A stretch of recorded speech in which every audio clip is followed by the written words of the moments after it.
Le crochet et moi, on a eu un démarrage un peu chaotique. Plusieurs fois, j'ai voulu m'y mettre sérieusement. Et plusieurs fois, j'ai fini par abandonner lamentablement. La première tentative, c'était dans un salon de loisirs créatifs. J'étais pleine d'enthousiasme et je m'approche du stand où la dame proposait de faire une démonstration. Donc du coup, d'apprendre le crochet. Je lui demande si elle peut me montrer. Elle attrape le crochet, une pelote, et elle me lance « Mais si, regarde, c'est super simple !» En 2 secondes, elle avait ses doigts qui filaient à toute vitesse. Elle montait les mailles comme si elle faisait ça depuis qu'elle était née. Et moi, je clignais des yeux comme ça, incapable de suivre le rythme. Je voyais ses gestes et je n'avais pas le temps de comprendre pourquoi elle les faisait. Pourquoi est-ce qu'il faut piquer là? Est-ce que c'est une maille, ça? Pourquoi vous enroulez le fil autour du crochet comme ça? Pédagogie, zéro. C'est pas méchant, hein, c'est une réalité. Résultat, au lieu de me donner envie, en fait, cette démonstration express, ça m'a laissé juste un sentiment d'échec. Et je me suis dit que j'étais pas faite pour le crochet. Parce que je n'étais pas capable de comprendre quelque chose d'aussi simple, tu comprends? Deuxième tentative. J'essaie de me débrouiller seule, à la maison. Et je me dis que cette fois, je vais pas me faire avoir, je vais tout apprendre d'un coup. Les demi-brides, les mailles serrées, les brides, les granny, les amigurumi. Tout. Je voulais absolument tout maîtriser tout de suite pour être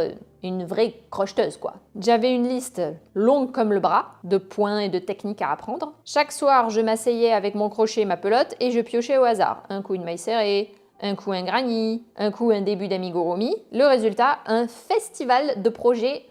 Des granny qui ressemblaient plus à des pelures de patates qu'à des granny, des amigurumi qui avaient l'air tristes et complètement difformes, des échantillons de points bourrés d'erreurs, avec une tension plus qu'approximative, et une énorme frustration. J'avais l'impression d'y passer énormément de temps pour rien. J'étais découragée, persuadée que j'étais vraiment pas faite pour ça. Avec le recul, je comprends pourquoi ça n'a pas marché. J'ai voulu courir un marathon avant même de savoir marcher. Je voulais tout maîtriser d'un coup. Au lieu de poser des bases solides, je me suis lancée dans la performance, pas dans l'apprentissage, et forcément, je me suis épuisée. À ce moment-là, je ne savais pas encore qu'il fallait aborder le crochet autrement. Pas comme une liste interminable de techniques à cocher, mais comme un chemin, étape par étape.